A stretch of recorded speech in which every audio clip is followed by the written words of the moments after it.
Bien.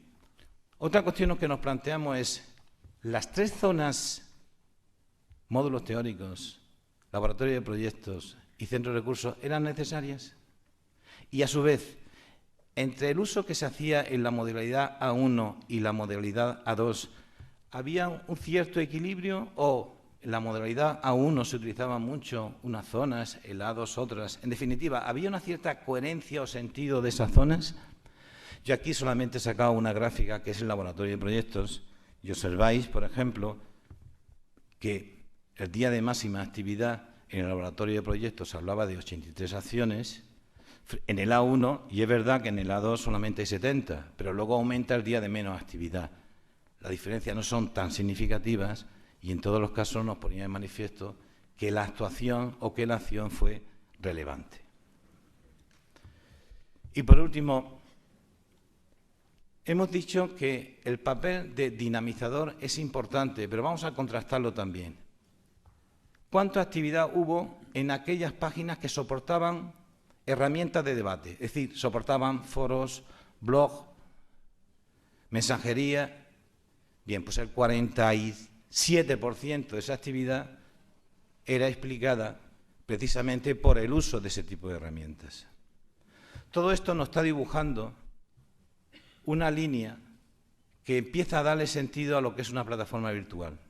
Si una plataforma virtual consigue que el debate profesional entre iguales con respecto a contenidos que tienen sentido sea un elemento sustancial, las plataformas virtuales comienzan a cubrir o comienzan a tener un sentido que de principio puede o no suponérsele. Pero es que el debate no fue sobre los chascarrillos de turno, que no está mal. Las etiquetas de los debates de los foros eran aplicación para establecer relaciones entre los elementos curriculares. La actividad 2, ¿cómo integrar las competencias en la vida real del aula? En las tareas, lo importante es el proceso, no las fechas. 4, evaluación. Estas son las etiquetas que ellos le daban al título del foro que iniciaban para su debate.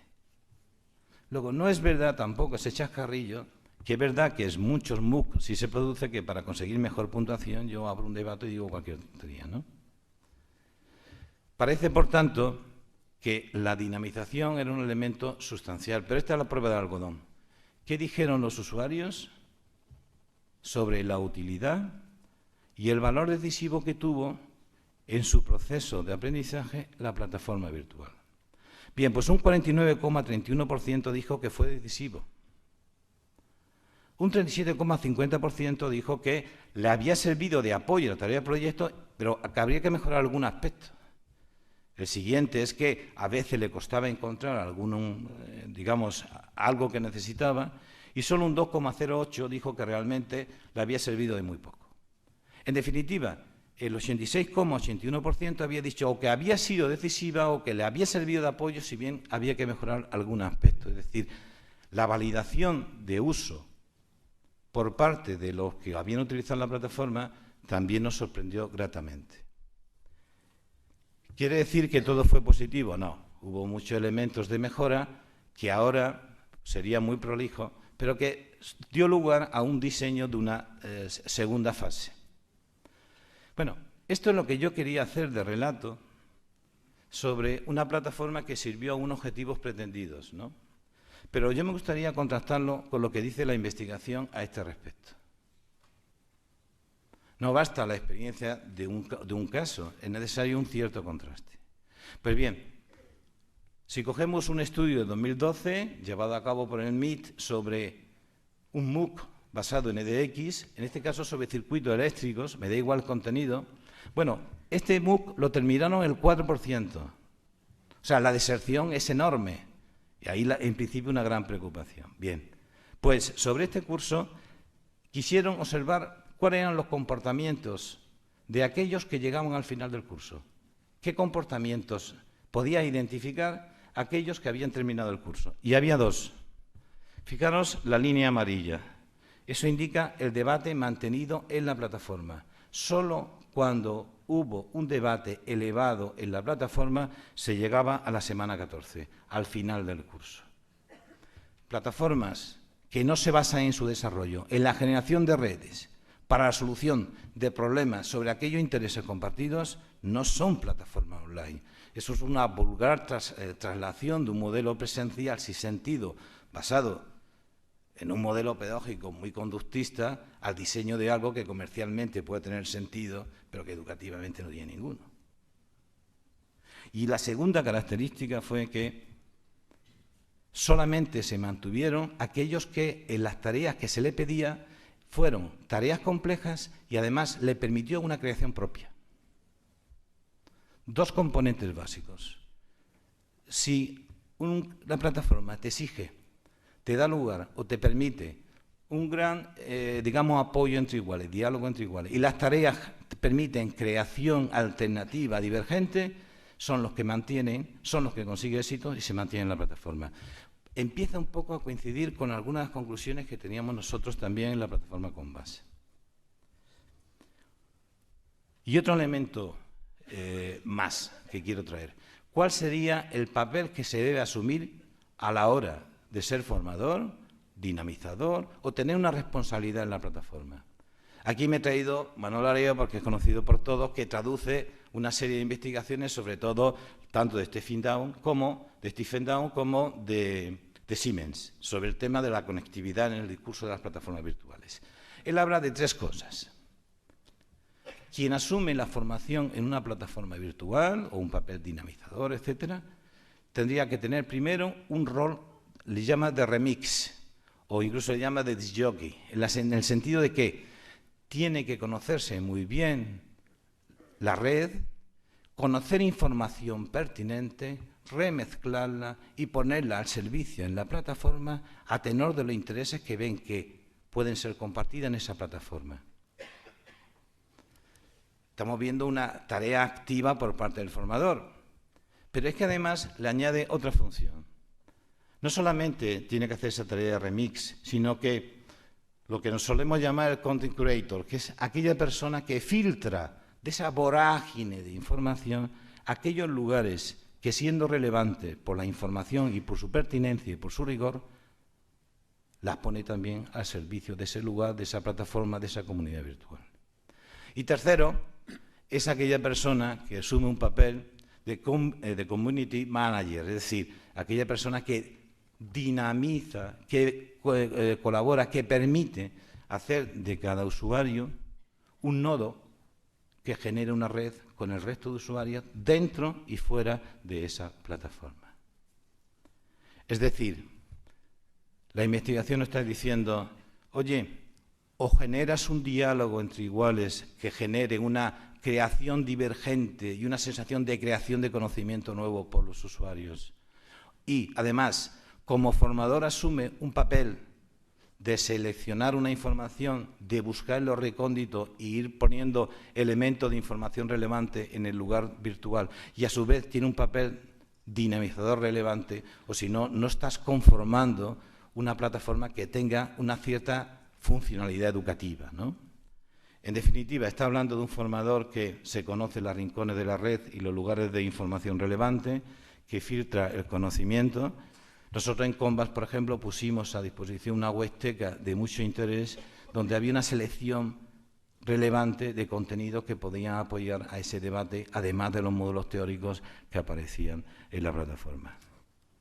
Al mismo tiempo, es un profesional que colabora a la creación de redes propias y al mismo tiempo lo mantiene a todos conectados.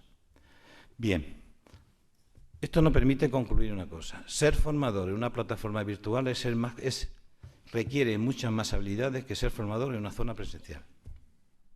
Porque requiere un dominio del contenido del mismo nivel. Porque requiere un dominio pedagógico en un contexto distinto que no es el del aula, no es presencial, que es un contexto virtual, pero organizando los contenidos, las actividades y las herramienta que se plantea de una manera con sentido educativo. Y tres, porque además le pide que ese formador o tenga una serie de competencias digitales o está torpemente trabajando, dinamizando y quemando una plataforma que puede darle sentido.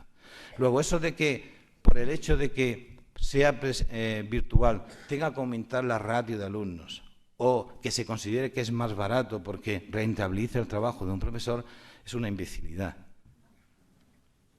realmente una plataforma virtual exige, además de un formador, exige compañeros de ayuda, exige profesores ayudantes, exige un montón de elementos que contribuya a que promueva una educación personalizada, que se ajuste, que genere espacios realmente de aprendizaje y conocimiento. Si esto tiene sentido es porque permite la creación, no la reproducción. Si volvemos a una opción de reproducción, realmente estamos trasladando muchos de los vicios de la formación presencial a este tipo de plataformas.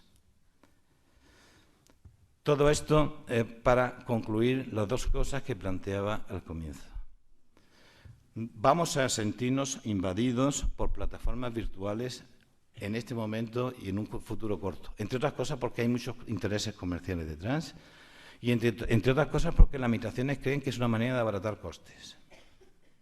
Pero las plataformas virtuales al uso y algunos de los recursos abiertos que se producen como tipo MOOCs o MOOCs al uso son de una debilidad pedagógica tal que no merece la pena llamarse ni de curso de formación, sino que son elementos controlables comercialmente, aunque en principio sean abiertos, pero su diseño pedagógico es escasísimo, basándose en una teoría pedagógica obsoleta y casposa, pero al mismo tiempo con poca exigencia de atención educativa por los expertos, formadores. Se pretende que casi ande sola.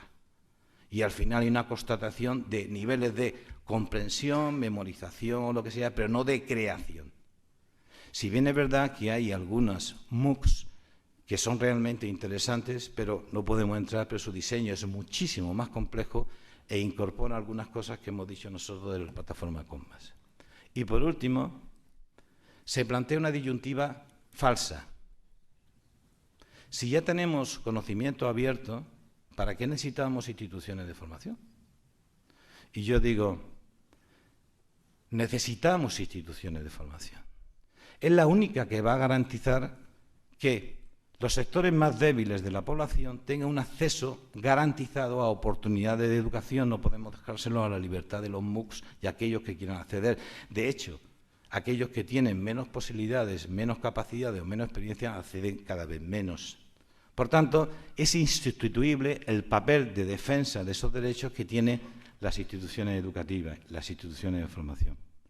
Lo que sí es verdad es que necesitamos otras instituciones de formación, en la que, además de su innovación a su tarea presencial, tenga que incorporar recursos virtuales como estos, diseñados con un trasfondo pedagógico, sensato y contrastado, pero que al mismo tiempo enriquece la formación, haciendo ese entramado que en el plan Canvas quisimos hacer de alguna manera, entre una zona presencial o una fase presencial o una actividad presencial rica, con sentido, y una actuación integrada, virtual, basado en el diálogo y en la construcción de conocimiento conjunto. Nada más, gracias.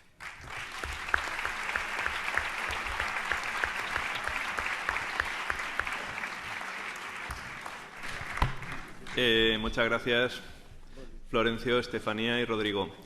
Es el momento de si hay alguna pregunta o intervención que quieren hacer. Este es el momento. Hola.